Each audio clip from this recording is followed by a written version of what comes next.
Hey everyone, this is Quentin Figueroa with Slayerment.com, and today I wanted to talk to you about the top 16 people that I respect.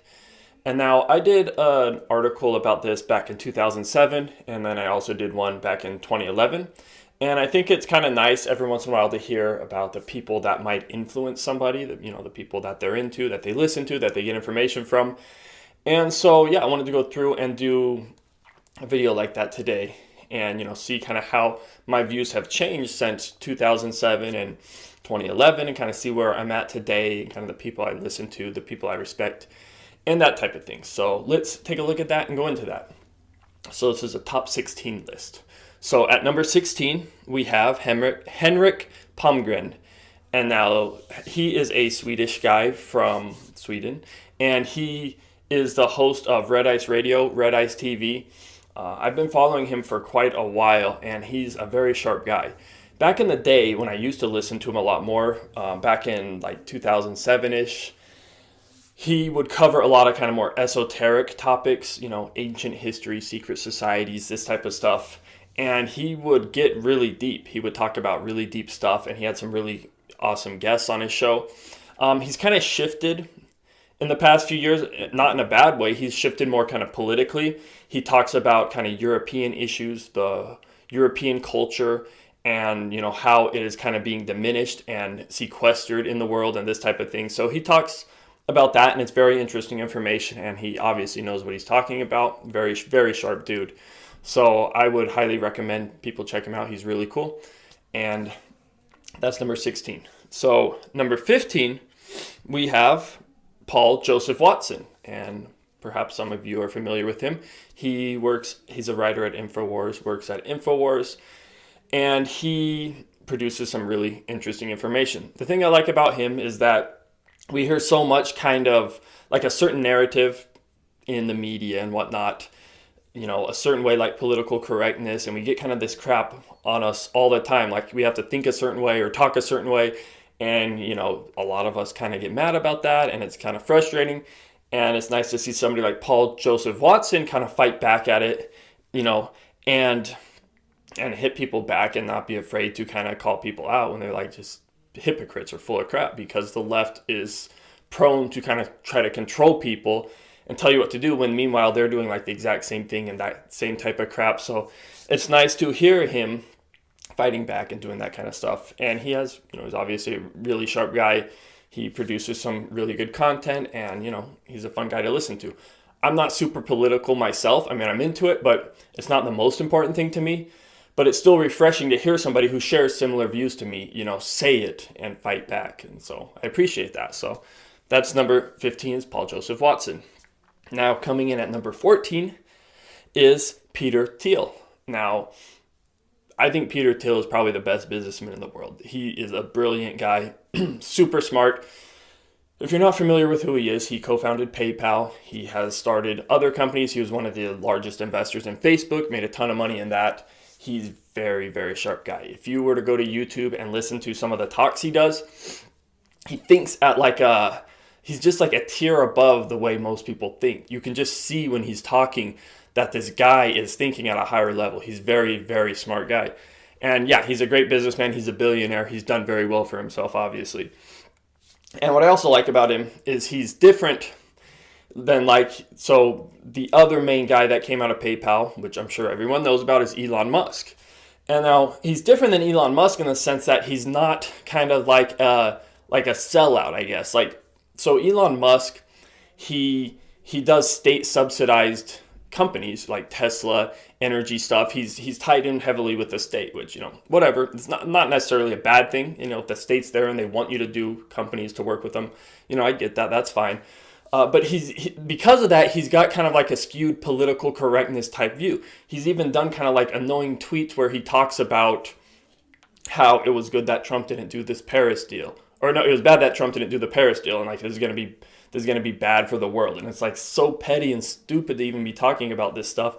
And it's so manipulative, and he does that. But anyway, Peter Thiel is not like that, and that's why I like him. In fact, Peter Thiel supported Donald Trump, which is something quite rare for billionaires to do, because not a lot of rich people support conservatives or kind of stick their neck out in that way, and he does, and he comes across like a genuine guy, and I like that a lot. And even when on the street he was, I guess, going to or coming from a Bilderberg conference, and he was getting followed by We Are Change, and they were, trying to ask him questions like, well, why are you guys meeting in private? Why are you doing that? Like, the Bilderberg people do. And he actually stopped and he made a statement and said what he thought. And, he had a fair point, I appreciate that he actually said something rather than just hide around like a lot of these rich people do. I think he is kind of a different type of person, and I do think he cares about people or isn't as manipulative, or I guess you could say evil, as a lot of these rich people are. So I really like Peter Thiel. I like the businesses he's done. I like the stuff he invests in, the talks he does. He's a brilliant guy. So got to put him on the list at number 14. Now at number 13, some of you people might be a little bit surprised. Number 13 is Donald Trump. And yeah, I'm not like a huge Donald Trump fan. I don't think he's the best president or anything like that. But I have always enjoyed Donald Trump as a businessman. I, respected the businesses he's done. I used to watch The Apprentice a lot. I really enjoyed the show. I got, he has decent business advice in that. I used to pick up good information. I even ordered some DVDs and watched the show. So yeah, I enjoyed the stuff he did before the presidency. So I already kind of liked him before he ran politically. But then after he ran politically, I liked him even more. Because there's not that many billionaires that are going to want to run for political office.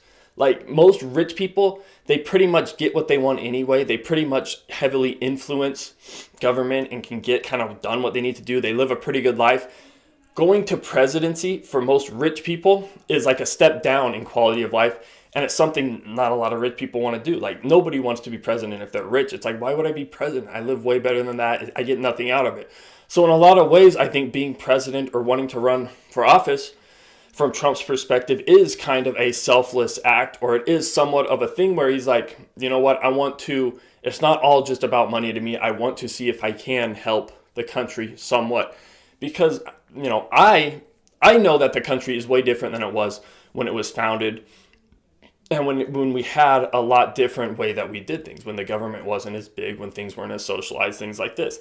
And now that we do it this way, I do think there's a lot of negatives that have come with that. And I do think America has become worse in a lot of ways. And obviously a lot of people agree with me who voted for Trump. And right off the bat, I didn't vote for Trump. I don't really vote. I don't really believe in that kind of stuff.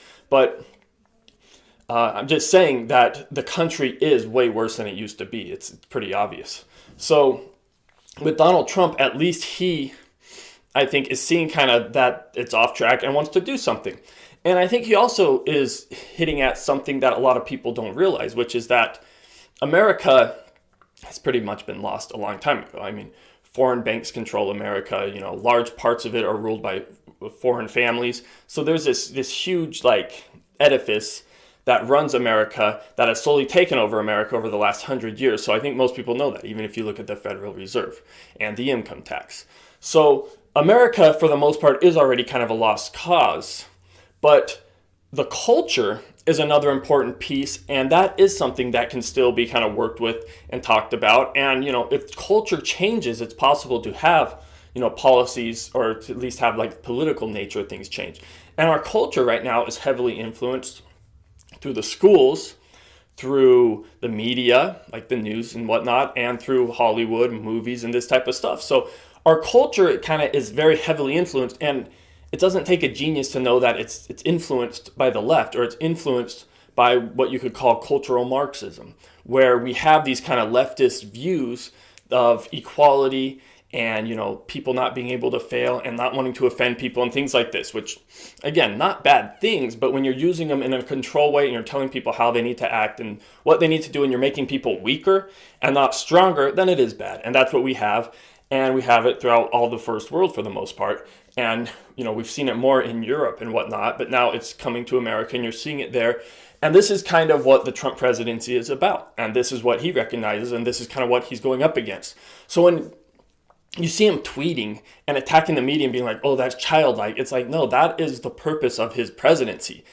he's not here to set policy or to balance a budget. You can't do that anyway. We have an inflationary money supply that is ran through the Fed. We're going to have inflation and we're going to have more debt no matter what you do. You can only pay off our debt by creating more debt. So we're going to have more debt no matter what you do, unless you were to freaking get rid of the currency system that we have, which nobody's going to do.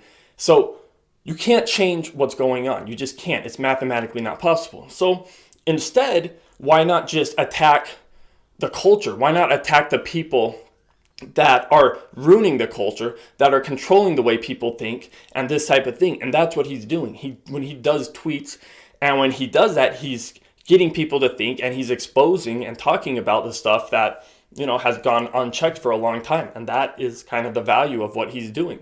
That he's more valuable addressing the media and attacking them than he is doing anything else, because the media, for a large part, has screwed this country up big time. So that's what's going on with the Trump presidency. And yeah, I appreciate it, and I like that, and I respect him for taking a pay cut, taking a quality of life cut, and becoming president. Again, I don't agree with everything he does. I think he's childish in a lot of ways too, whatever, but I respect him, I respect what he's doing. Okay, so at number 12, we have Carolyn Mays. Now, Carolyn Mays is a spiritual author, speaker. She talks about energy and that kind of stuff, and she is quite interesting. Now, my significant other is quite into spiritual stuff, as am I, and I was turned on to Carolyn Mays in this way. Now, Carolyn Mays talks a lot about chakras and energy, and she gets really into it. She's, very good at picking up energy on people, and she's counseled people and worked with people for a long time. That's been her profession. So she kind of knows what she's talking about when it comes to this stuff. And if you read through some of her books, like Energy Anatomy, Advanced Energy Anatomy, this kind of stuff, she goes through kind of each of the 7 chakras and shows kind of what each, the function of each one is, how it works, and then how it relates to the others, and how when information comes into you, how it is processed through the chakras in a certain way. She talks about how, some are more physically based, some are more spiritually based. She even goes into how personality types and personality ties into with this, or archetypes and things like this. She has really interesting information in this stuff, and it's very valuable and good stuff. Another thing I really like about her is she talks about what she calls Homo Noeticus, which is basically a more advanced form or evolved way of a Homo sapien, where you're kind of going beyond the 5 senses into a more wise ability, a more spiritual ability, where you're more intuitive, you're Noeticus. So she talks about this stuff, which nobody talks about, and if you do, you get laughed at and you sound crazy. But it's interesting because I've researched this kind of stuff a lot, and it ties in with other things too, like personality types, like I've talked about. Different personality types might be more inclined to kind of this more advanced form or whatnot. And even RK selection theory kind of hints at stuff like this. And there's other stuff too, like with DNA and whatnot. So this is really interesting stuff when she talks about that, because nobody does, and she kind of knows what she's talking about. Okay, so now we move on to number 11, and that would be none other than Milo Yiannopoulos. Okay, now Milo Yiannopoulos, this guy is just like a super troll, and he's an animal. I really enjoy listening to him and listening to him stir people up, because again, I don't agree with everything he says. I generally agree with him, and I almost always agree with him more than the people he's talking to. So he's kind of like a Paul Joseph Watson in the sense that he presses back on people who, want to control how you think and how you feel. And they want to kind of control the culture. And he gets that we're kind of in this culture war right now.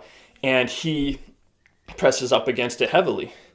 And the cool thing about him is, he will challenge people at an intellectual level, but he gets that people don't care about facts or reason for the most part. They care about emotion and, how you brand people and kind of this more petty stuff. And he plays at that level, which is great. And he's great at it. And he has fun with it. And he just trolls people all day long and exposes, hypocrisy and things like this, which are just fun to watch.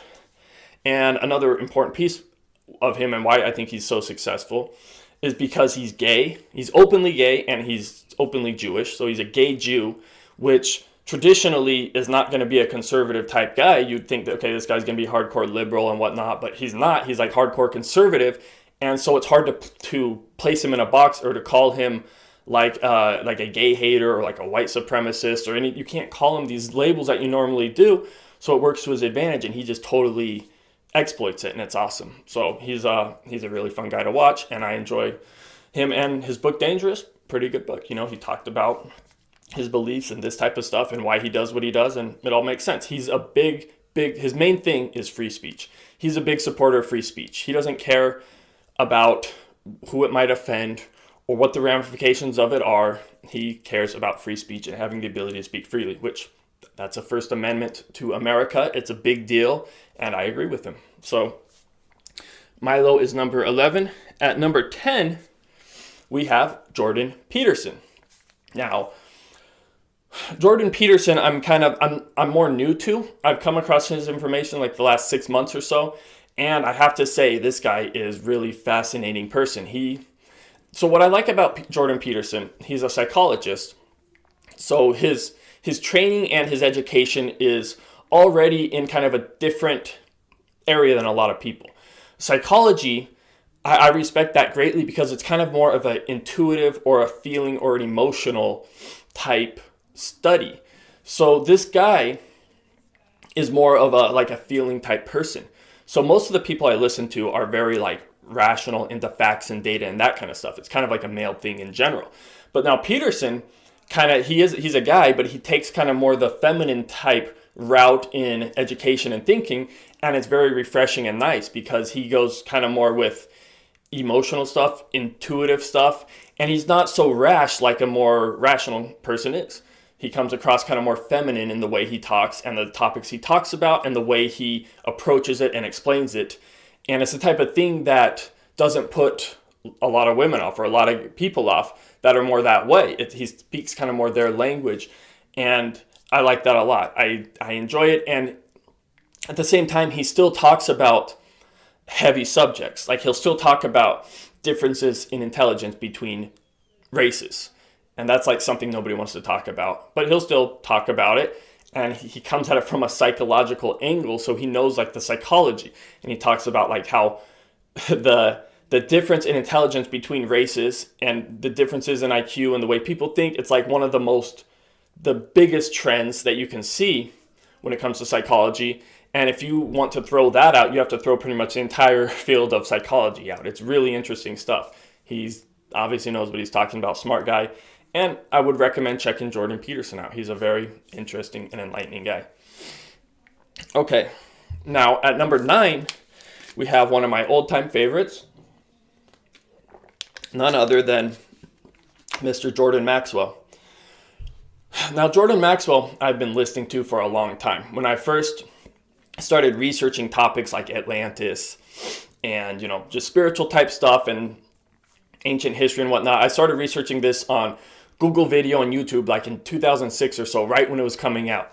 And he was one of the only guys that would talk about this stuff, him and another guy. But these guys had cool videos on it. He would talk about the Illuminati and secret societies, and I just ate this stuff up. And I listened to everything he had to say, and he's obviously a really smart guy. He's researched this stuff for like over 50 years. He spent his whole life doing it. He's hardcore. I even met with him, I can't remember when, like in 2008 or something. I met with him for 3 days.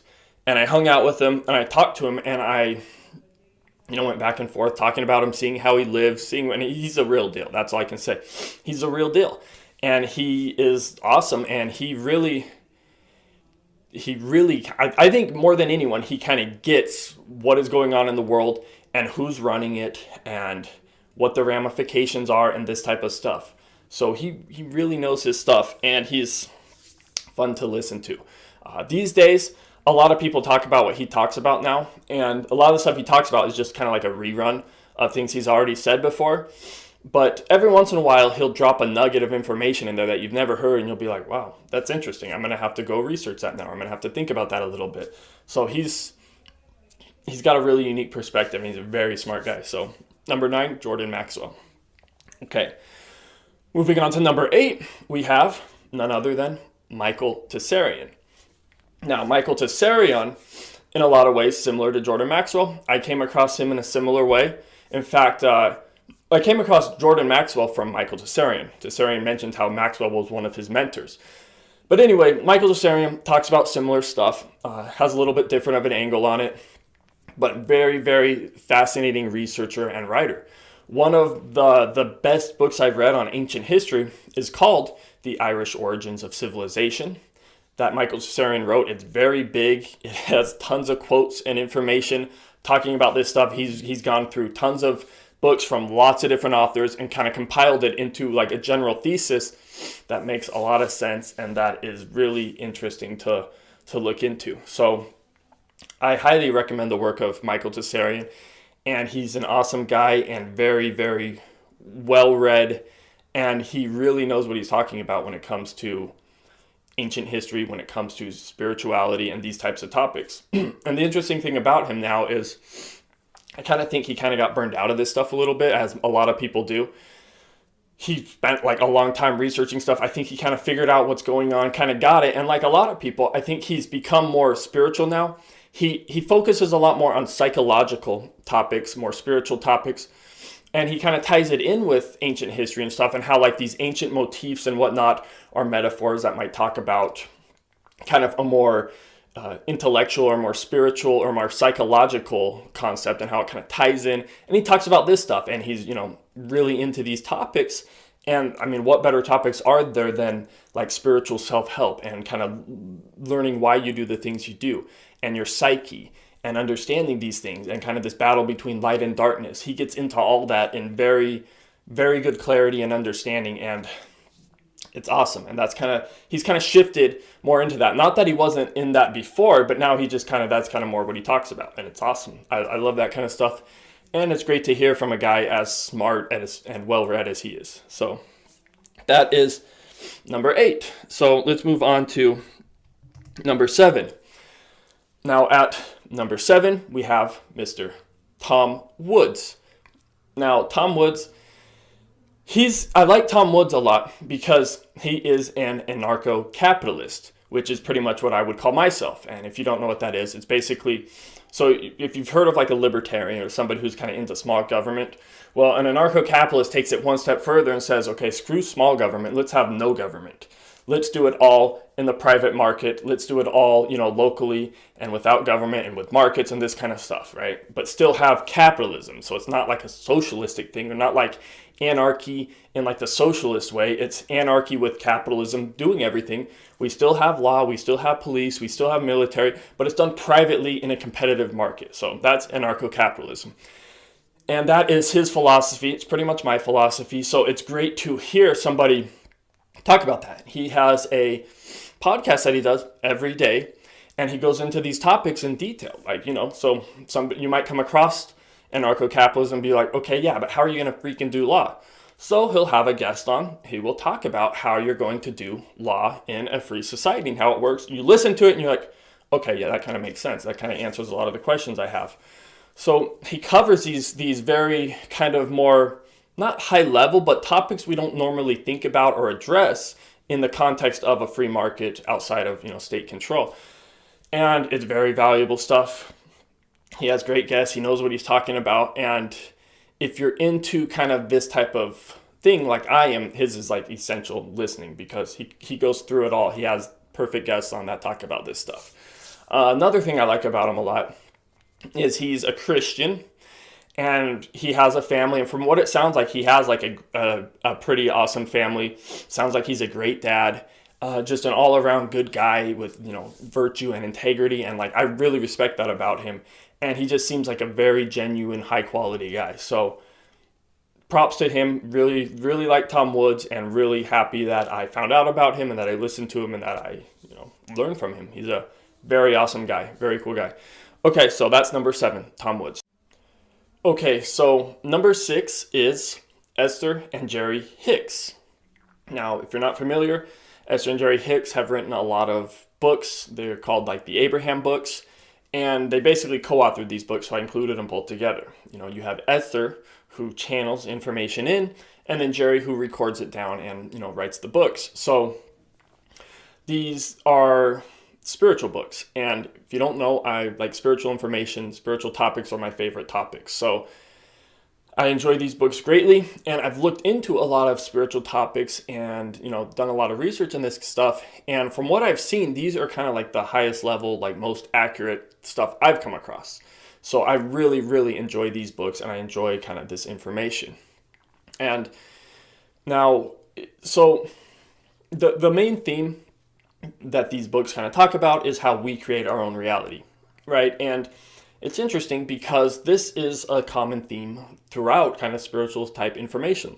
Like even if you look at near-death experiences, people who have, died and come back to life, they talk about this exact thing. We create our own reality, this reality in the afterlife and all that kind of stuff. It's like we're kind of creating this type of thing through our thoughts and what we invest our time into and this kind of thing. So it's really interesting information. Now, these books, so one of my favorite books is The Vortex. I would highly recommend it. And this book goes into what's called the 22 flawed premises. And the 22 flawed premises are just that. They are things that we're kind of trained and told when we're, children growing up through our culture, through religion, our parents and whatnot. And they kind of teach you these things. And it's kind of what you build your foundation on top of. But the thing is that if they're flawed, you're going to have kind of a shaky foundation. It's not necessarily a good foundation to build off. So to give you an understanding of kind of what these books are about, I wanted to show you the first three. I wanted to go through the first three flawed premises so you could kind of get an understanding of what I'm talking about here. Okay, so the first flawed premise, right? So the first kind of misunderstanding we have, or the thing that we assume to be right. So the first flawed premise, I am either physical or non-physical, either dead or alive. And I think this is something a lot of us think, or, something that we're kind of trained or told. And even if you're religious, you still kind of believe it, right? So it's like, I'm alive right now, and I'm in a physical body, but now if I die, I'm no longer in a physical body. Now I'm like non-physical, right? So I'm one or the other, but I can't possibly be both at the same time. But that's a flawed premise. That's kind of what this is talking about. It's like, no, if you look at this and kind of research it a little bit more, you'll see that, your spirit or soul, whatever people want to call it, there's this consciousness, this entity behind this physical projection that is still at play in communication with this physical entity. It's like, what do you think dreams are? It's like you can communicate in non-physical realities while you're still in this physical body. It's like meditation, prayer.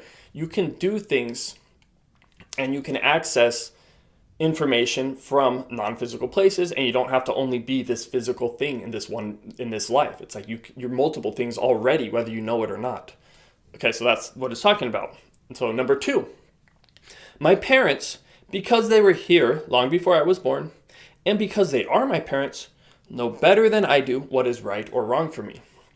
This again is another flawed premise. It's like, yeah, of course your parents, in general, when you're growing up, they kind of know how to raise you and they help you out and they're, essential parts, of course.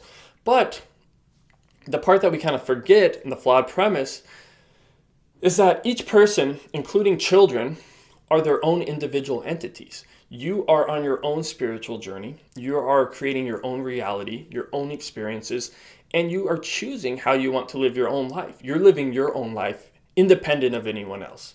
And it doesn't matter what your parents say or anybody else says. It's like, it's your life and you get to make the decisions. And a lot of times parents kind of forget this and they want to control and micromanage everything about their children. They think that they know what's best for them. And it's like, you don't always know what's best and you're not like experts on everything. It's like, you're just as flawed as anyone else. And in a lot of ways, children can be more wise than their parents. I mean, not every child's stupid. Not every parent is smart. So, that is a flawed premise and something to think about. And the third one, of course, if I push hard enough against unwanted things, they will go away. And this is kind of like the essence of their book, which is how we create our own realities and how everything is built around kind of thoughts, energy, vibration, what we put our time into, what we're invested in, right? So most of us incorrectly think, like for instance, so an unwanted thing, say that you don't want to be poor, right? Being poor is unwanted. So we think, okay, I'm going to push up against this. I'm going to fight it really hard, and I'm just going to be anti-poor. And it's like, so you're just thinking like, why am I poor? I don't want to be poor. I'm such a victim. Like, what's going on here? Being poor sucks. And it's like, all you're doing is like putting energy and time into that. It's like you're going to get more of it because you're creating it. You're putting everything you have, all your resources into it. That's not the way to do it. So what do? Well, you first realize what you don't want. I don't want to be poor.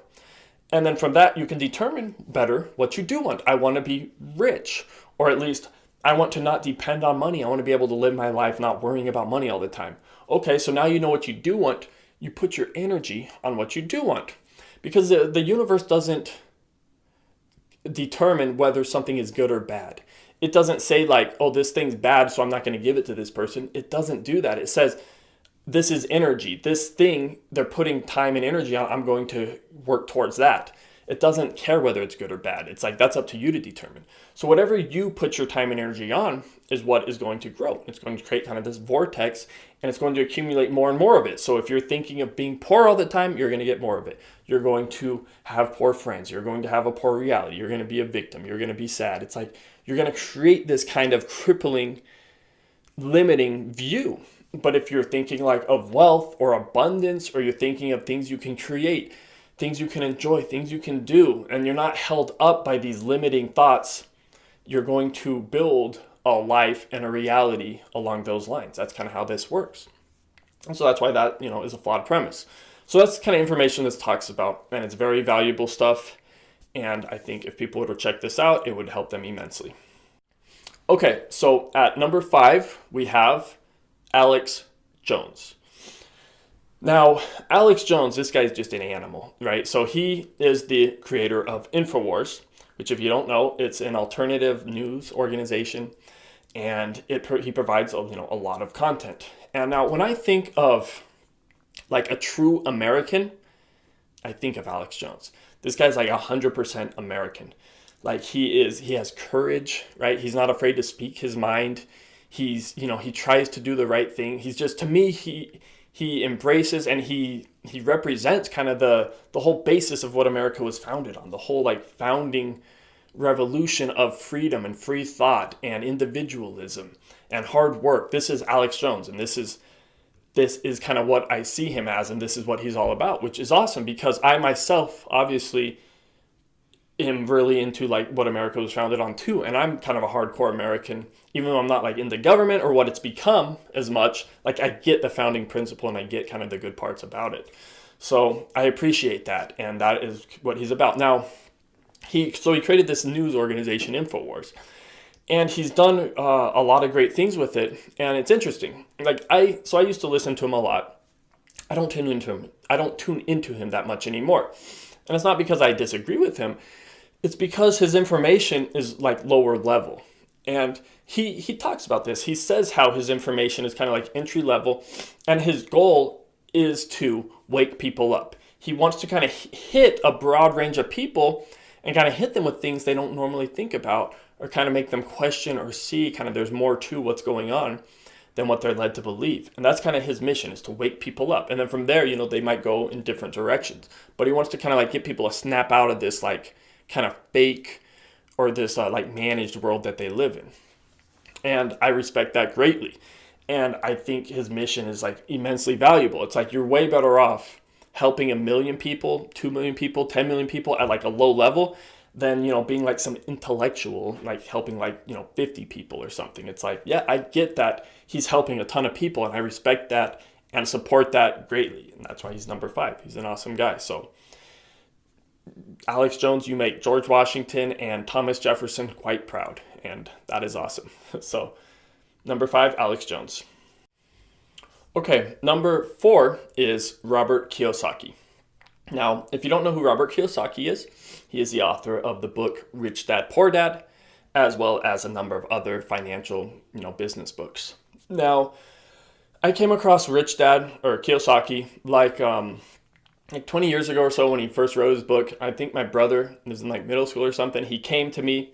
He's like, check this out, man. He's like, I'm going to invest in real estate and get rich. And I'm like, what are you talking about, man? So like I check the book out and I read it and I'm like, okay, yeah, this is kind of interesting stuff. Like I'm like, okay, I'm game. So that's kind of what started me on wanting to do business and real estate and finance and these kind of things. It's a very like foundational, important book, and Kiyosaki, he's very good teacher in this kind of stuff.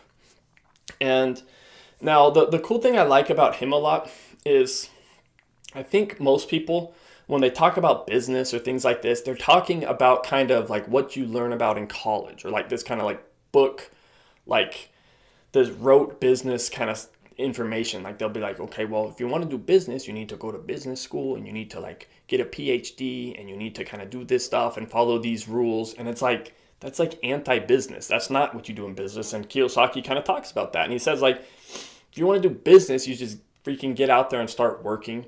You educate yourself, but education doesn't have to come from school. And in most cases, school education is bad education. So you're better off just reading books and, experiencing things and talking to people who really know what they're talking about. So he kind of goes into this, and this is what a lot of his books are about. And kind of each different book he writes has a little bit different topic where he goes into that and, can help educate you on that. It's very good information. And so, yeah, I really enjoy the stuff that he has to say. And he has a weekly radio show that he does, Rich Dad Radio, where he will have some really, really smart guests on. Because, so Kiyosaki, he kind of plays dumb. Like, he acts like he's stupid, but he's a very smart guy. And he's smart enough to know, like, who smart people are. So he brings on really smart guests. So he'll have somebody like James Rickards come on who will talk about the economy and this kind of thing. And he'll give really, really good information because James Rickards is a brilliant guy. So the thing about him, he wrote a book in like 2003 or so called Rich Dad's Prophecy.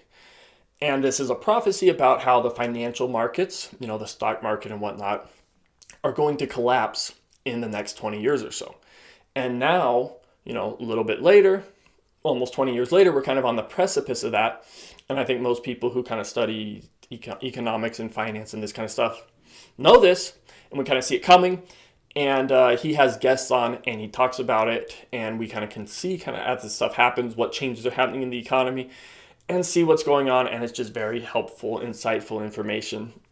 And I like that a lot. So to give you an idea of Kiyosaki and where his thinking is at, let me read you a quote. He says, quote, "The average person doesn't think well because they went to school," end quote. And he's totally right on. And it's interesting because, so myself, like, I'm not a big fan of school at all. And I'm not the type of guy that did bad in school. I did really well in school. I was like a straight A student. I did really well in school. I enjoyed school. I liked learning, and I enjoyed just, being in classes and having teachers that taught you stuff. I enjoyed learning. But I'm not like naive enough to think that school is the end all be all. I especially get that not everybody wants to read books like I do. Not everybody is into kind of like being patient and researching things. And a lot of people like to do stuff, or they think that, people learn differently. People do differently. And I get that school is kind of built in like a more, just like a structured way for people that like want information that way. And it's not good for everyone. And in a lot of ways, it trains you to be like in a way that is very limiting and dependent to yourself. It doesn't teach you to be creative or independent or to go against the trend or to, things like that. Doesn't teach you like true entrepreneurship. And that's the real pity with it. And I'm not even saying entrepreneurship from a business perspective. It doesn't teach you like life entrepreneurship. It doesn't teach you how to have your own voice or your own vision. And that's like the most important stuff you can have. It doesn't teach you how to be an individual. And so anyway, that's what he's saying with that quote. I agree with it completely, and he knows what he's talking about. So number 4 is Robert Kiyosaki. Okay, number 3 is Satoshi Nakamoto. And if you don't know who that is, he is the creator of Bitcoin. And if you don't know what that is, well, then let's talk about it.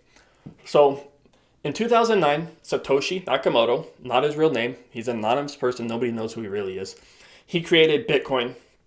And this currency, it's a digital currency, it has gone from $0 to over $5,000 in like 8 years or whatever, created in 2009. So it's caught on, it's become really popular, and it still has a lot more way to go, I think a lot of people would say, as I would. So he's done something, he's essentially, like he's changed the world. So the way I see it, Bitcoin is very similar to what the internet has done to change the world. Like the internet kind of like changed the way information works and that kind of stuff. Bitcoin is changing the world of finance and quite possibly other things in the future. When the internet first came along, like in the 90s, it kind of sucked and nobody really knew what it could be. They didn't know about social media or how we were all going to connect or have mobile phones and do this stuff. It's like this is all kind of stuff we didn't foresee with the internet. Some people foresaw it, but most people are like, internet, well, what are you going to do? Like, we have TV, who cares? But now, like, you get it. And Bitcoin, I think, is in a very similar situation to where the internet was in the early 90s. Bitcoin, it's like, okay, you have this open, decentralized, cryptographic blockchain. That's all technical jargon. What the frick does that mean? And so we don't really know. I mean, some people kind of have foresight into what that might mean. And it's really interesting and exciting. And if you look at Bitcoin, you kind of see how it's starting to catch on and grow, and it might be onto something. So anyway, with Bitcoin, it's really interesting stuff. And the part, again, that I like about him, so Satoshi Nakamoto's anonymous. We don't know if it's one guy. We don't know if it's a group of people. We don't know what this is. It's just this anonymous person, Satoshi Nakamoto, came on to message boards and was like showing this Bitcoin. It's like, check this out, digital currency, give it a go. It's pretty cool stuff. And it started to catch on. And it's cool because like I see this guy as like one of the most selfless people there is. It's like you create something as like essential or as liberating as the internet, and then you watch it kind of get some traction, and then you're like, okay, I'm out. And then you're just like, once it starts to grow, you're done. You're talking a little bit when it's first coming out, and then once people start using it and it grows, you're gone. You go rogue. Nobody hears about you anymore. It's like, how freaking selfless is that? How like unegotistical is that? Like nobody does that. You create something that like uplifts the human family, right? You understand how like fiat banking, inflation, and this kind of stuff is hurting people. You come up with a solution to fix it, and you don't even take credit for it. It's like, that's a selfless person. That's like a high quality person. Nobody's going to do that. You have to respect that immensely. It's a really cool thing. And so yeah, nobody knows who it is. A lot of people have, claimed that they're him, but nobody's proven it.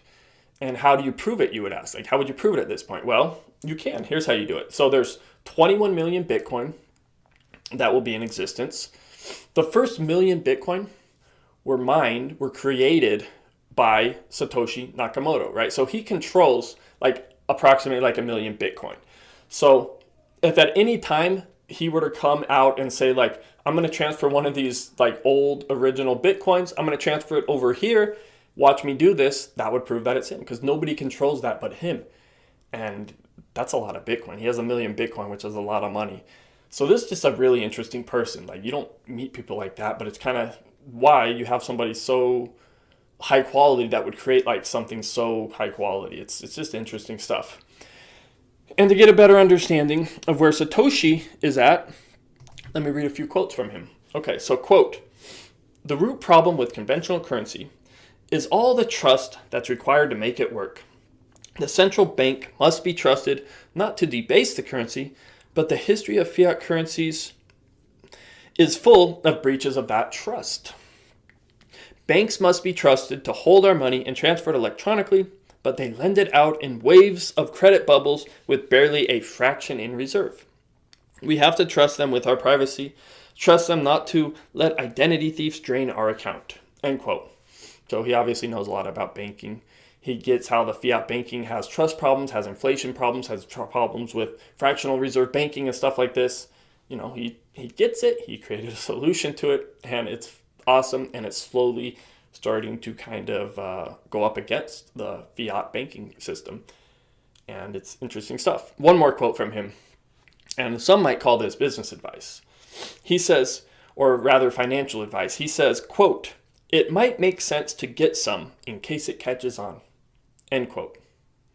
That might be some good advice. Okay, so now we are getting into the top 2. So now we're getting into some really interesting people that I respect. So at number 2, it is Stefan Molyneux.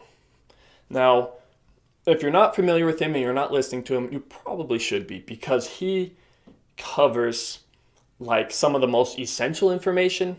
He covers it in great detail and accuracy, and he does it like every day. He produces really good content on topics ranging from everything, like, economy, business. So it's a philosophy channel, and he's into philosophy, and he'll talk about anything. He'll talk about things just like personal topics. He'll have call-in show where people call in, talk about their relationship and problems they're having.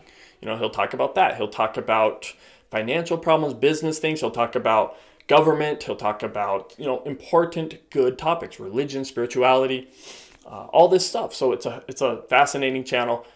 It's the channel that I listen to like every day. It's my go-to like information source. So you have CNN, Fox News, MSNBC, right? These media companies that provide news. It's like, screw them. These guys are liars. These guys are manipulators. If you want to know what's going on, listen to Stefan Molyneux. It's like, this guy is way better than all these news stations combined. It's like, why even bother? And of course, he runs off donations, which is pretty cool. So he doesn't even do advertising or whatnot. And people donate. I've donated, and I think, it's really cool to see somebody operating in the free market, doing well on YouTube, and providing value and getting donations in return for what he's doing. It's just, he's obviously providing value, and people like what he does. I like what he does. It's a two-man team. Him and one other guy put this all together, do all this research, and it's just like, this guy is a machine. To be able to research at the level he does, get the detail that he gets, to have the understanding he has, and to be as accurate as he is, that's really hard to do. This guy has a gift for it. He's doing what he was born to do, and I suggest you take advantage of it. He has great information, and it's very good stuff. I like him a lot too, because he talks about controversial stuff. Again, he doesn't care about advertisers or what people might get mad at him saying. He's based off donations. It's like his audience is listeners. It's the truth. It's not advertisers. He doesn't have to try to skew a message to make them happy. It's like he has to make us happy by providing good information. So he'll talk about really controversial stuff. And I'm not talking about aliens or the Illuminati. He'll get into stuff that hits people at like a deeper personal level, where it gives you like an emotional response. Like, he'll say different races have different intelligence, right? There's different IQs between different races. That pisses people off. It gives you like an emotional response where you're like, he's wrong. So then you like you're like, no. So then, he'll give you the data, he'll give you the facts, and you deal with it. What are you gonna say? He'll talk about differences between men and women. This is stuff that really gets people charged up.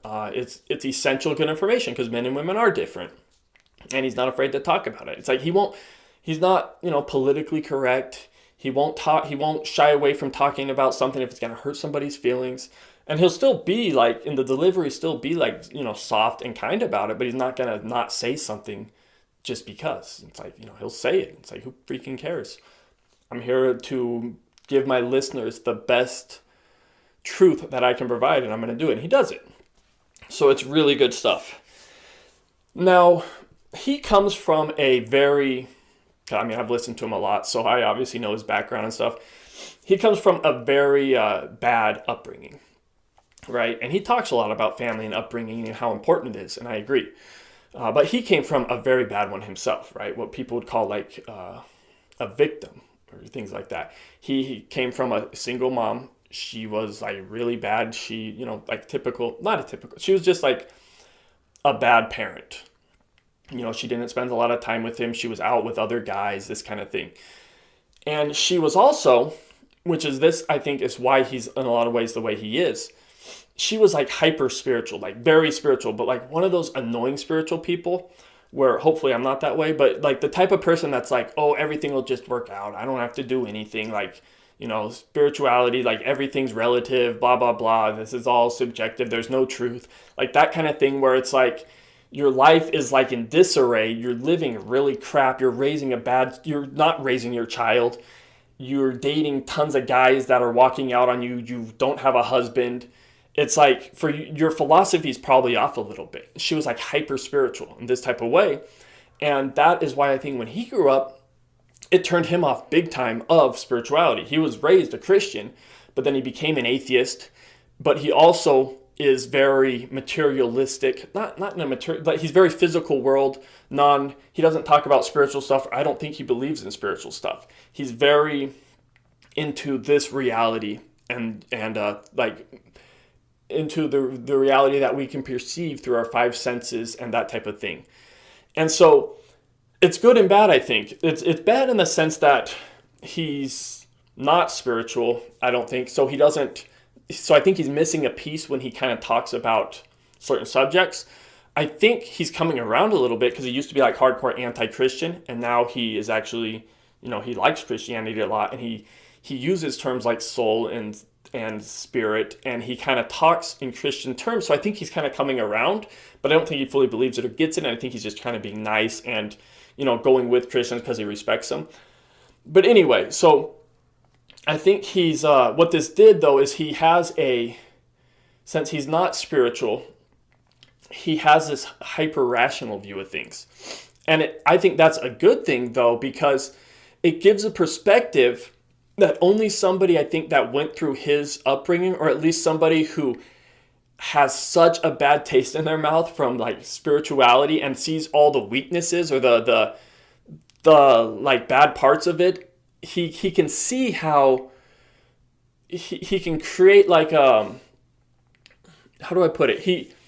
It makes him view life it makes him reach similar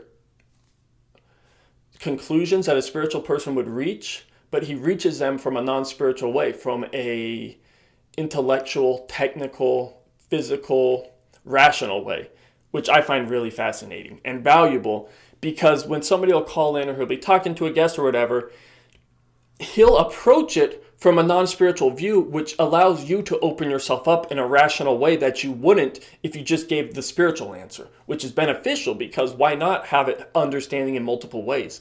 Why only give the spiritual reason or the spiritual answer? He'll give you like a technical, non-spiritual answer, but it's the same answer, but from a technical way. And I love that. And I don't think many people could do that unless they went through kind of what he went through and developed that hyper-rationality that he has, which I appreciate. So anyway, I wanted to kind of mention that because that's an interesting part about him. And I thought I would share that. So I encourage everyone to listen to him. He has fascinating information. He's like a daily go-to for me. He's like my main subscription on YouTube. So he has really good information. Especially if you like what I talk about, you'll like what he talks about. Now, let me read a few quotes from him. Okay, so Stefan Molyneux, he says, quote, "The socialists don't understand the difference between government and society. These are two different things completely. When you say government shouldn't do something, idiots on the left genuinely believe that you are saying that thing should not be done." End quote. That's an important distinction. Okay, another quote. Quote, "Anybody who tries to change society without examining the family is trying to push a shadow without moving a statue." End quote. So that's Stefan Molyneux, number 2. Okay, and now finally, the number one person that I most respect currently in my life is Manly P. Hall. And I've been a fan of this guy ever since I found out about him, and I'm still a fan of him, and I think he's just the most brilliant guy. I think he's a genius. I think he's probably like one of the smartest people to have ever lived. This guy is just, the information he has, the insight he has is just so valuable. So I've done a lot of research and I've looked at a lot of things when it comes to spiritual topics, life topics, personal development, religion, history, business, finance. I look into these things and it's so fascinating because like I'm sure you've had the same thing where you'll find people that you like, that you listen to, and then every once in a while there might be something about them that you're like, well, yeah, I don't really agree with them on that though. They're good on everything except for that, right? And it's like I like them on this finance part, but like when it comes to religion, like they don't know, I just disagree with them. Like, I like them when it comes to spirituality, but they know nothing about business. And I have that with like a lot of people I listen to, right? So like when I listen to different people, it's like there's parts of them I like, and so you kind of pick and choose. But with Manly P. Hall, I mean, everything he says, I agree with. It's like there's nothing about him that I disagree with or that I say like, I don't like that part about him. It's like everything he talks about, I agree with. And sometimes I might not agree with immediately. Like he's talked about stuff before, and I'll come across it, and I'll be like, it'll hit me, and I'm like, frick, I've never heard that before. That's really weird. So then I'll think about it, and I'll be like, I don't know. And it's just, you're like, it doesn't sit well with you, and you don't disagree, but you don't agree. So you just kind of file it and like, I don't know. And, that's happened a few times with him, of course. And so you'll sit on the information, you'll meditate on it, you might pray about it, you'll think about it, you might be reading some other information, and then now that other information will now corroborate, what he said. And now it might start to confirm that. And now you might start to slowly kind of come over to his way of thinking and be like, you know what, I think he was right. And I now kind of see what he's saying. And that's happened a few times with him as well. So it's this type of thing where this guy's like really got some good information. He's really smart. I mean, he's not just smart, obviously, he's wise. He's a very wise person. You don't see a lot of people like this in day-to-day life. It's like these kind of people are rare. And when you come across somebody like this and they have information that they're talking about, you best listen, because these people have a ton of value to say. They have a ton of insight. He's a very bright person, and he just talks about such good information in such a level that you can understand. So, I mean, this guy wrote this insane book, The Secret Teaching of All Ages, when he was 27. And it's this like encyclopedia on esoteric history and literature. And it's like he compiled and read through all these books and information, and he then put it into like an easy to understand book for kind of more like a layman. It was like kind of, not dumbed down, but it was compiled in like a very elegant way for you to kind of go through it in an organized way that you could understand. And he's just so good at that type of thing. It's like, because I mean, you know how it goes. It's like if you understand the subject super well and you've done tons of research and seen it from all angles, it's like, of course you're going to be a better communicator and you're going to be good at talking about it. And that's what he did. He was a great writer, a great speaker, great lecturer. He got things at such a good level that he could communicate it. And he would know things at like multiple levels. Like, so with Christianity, he's helped me a lot with Christianity and the Jesus stuff. It was confusing to me in a lot of ways, but he's the type of guy that understands it at the low level kind of Christian view of Jesus being a man, dying for your sins, that kind of stuff. By the way, I've talked about this in another video called Outgrowing Religion Without Letting Go of God.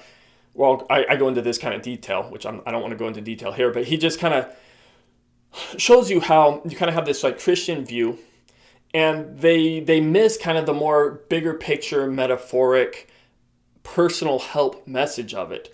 And he's able to, when he's talking about these things, kind of relay the personal help message and do it in a way where it's like elegant and it doesn't really exclude anyone or hurt your feelings, and you're able to kind of like take it in without kind of creating this war between like different religions and stuff. He's very good at knowing the deep level, knowing like the real level of it, but then being able to kind of dumb it down or speak in allegories, kind of similar to what Jesus did.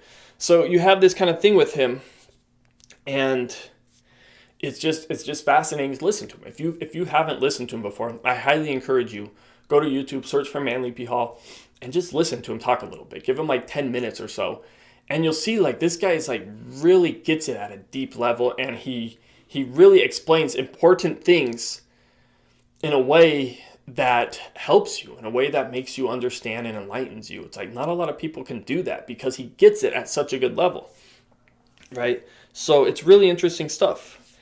And if you want to know why we're here, where we're going, what life is and that kind of stuff, if you're into these kind of like essential, foundational spiritual questions, life questions, wisdom questions, I highly recommend Manly Palmer Hall. He has so much information. He's written so many books. He has topics. He has talks on YouTube you can listen to. He will clear up a lot of stuff for you. He will help you with clearing up religion. He knows so much about different religions. He knows so much about ancient history. He knows so much about just psyche and spirituality and just, human understanding. It's like, this guy is brilliant. There's not a lot of people like him. His information is fabulous. He's my favorite person. He's like the coolest guy I know, the coolest guy I've studied under or listened to or learned from. So I highly recommend his information, like, more than anyone. And I recommend it because, to me, it's the most important stuff. He doesn't, he'll talk about finance, business, government, these kind of things, but the most important stuff is like your own personal development, your own spiritual journey. And he talks about that in a really good way, and I recommend it for that reason. To me, that's the most important topic. Let's talk about yourself. Let's talk about where you're going and like what you're all about and why you're here, what this life is. So to me, immensely valuable. And let me finish off with a few quotes from him. Okay, so he says, quote, "One of the difficulties of a representative government is that it does represent us. It does not do what we hope it will do, allow us to vote for persons more perfect than ourselves. If we had the chance, we would not vote for them anyway, because anything more perfect than ourselves would frighten us." End quote. Okay, and another one. He says, quote, "The whole world desires to be happy. It desires security and peace. It longs for green pastures, but happiness must be earned. The stupid, the foolish, and the selfish can never be happy. Any man who departs from wisdom departs from peace. A man who clings to the evils in him must suffer for his decision. It appears in this world that the evil flourish, but if we examine closely into their lives, we shall see sorrow, misery, sickness, and death. The law forbids that any man who is not intrinsically good shall enjoy either wisdom or peace." End quote. And then finally, quote, "Wisdom is given to no man until he asks for it." End quote. So there you go. 16 people I respect. Hopefully that gives you an insight of where I'm coming from when I talk about stuff, some of the people that influence me and stuff that I'm into and like listening to. And if you like it, please subscribe to this video.